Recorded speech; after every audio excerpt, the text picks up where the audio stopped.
চলতি মাসের শেষ দিকে নতুন রাজনৈতিক দল গঠন করতে যাচ্ছে ছাত্র জনতার গণ অভ্যুত্থানে গড়ে ওঠা প্ল্যাটফর্ম বৈষম্য বিরোধী ছাত্র আন্দোলন।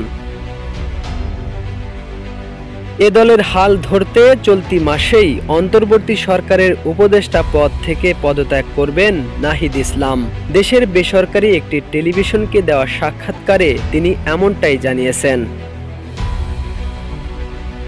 এ বিষয়ে উপদেষ্টা নাহিদ ইসলাম বলেন, আমরা যারা গণ অভ্যুত্থানে অংশগ্রহণ করেছিলাম মূলত ছাত্ররাই এটার নেতৃত্বে ছিল।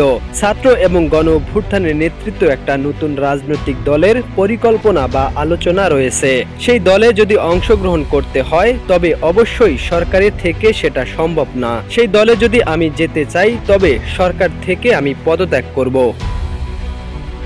তিনি বলেন, বর্তমানে যেহেতু সরকারে একটা স্থিতিশীলতা এসেছে, যদিও প্রত্যাশা অনুযায়ী কাজ হয়নি, কিন্তু সেটা চলমান আছে। আমাদের এখন রাজনৈতিক দলের কাজটা বেশি জরুরি। যেখানে আমি ব্যক্তিগতভাবে চিন্তা ভাবনা করছি, যদি সরকারে থাকার চেয়ে জনগণের সঙ্গে মাঠে কাজ করাটা বেশি জরুরি মনে হয় তাহলে আমি সরকার ছেড়ে দেব এবং হয়তো সেই দলের প্রক্রিয়ায় যুক্ত হব।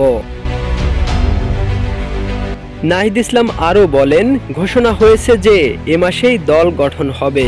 যদি তাই হয় তবে এ মাসেই সরকার ছেড়ে দলে অংশ নিব। আর কয়েকদিনের মধ্যেই একটা চূড়ান্ত সিদ্ধান্ত সবাই জানতে পাবেন। তথ্য উপদেষ্টা বলেন, গত 6 মাস ধরে বৈষম্য বিরোধী ছাত্র আন্দোলন ও জাতীয় নাগরিক কমিটি কাজ করছে। সারা দেশে তারাই মাঠ পর্যায়ে সাংগঠনিক কাজ করে যাচ্ছে। আমি তো সরকারের দায়িত্ব ছিলাম, দল গোছানোর কাজটা তারাই করছে।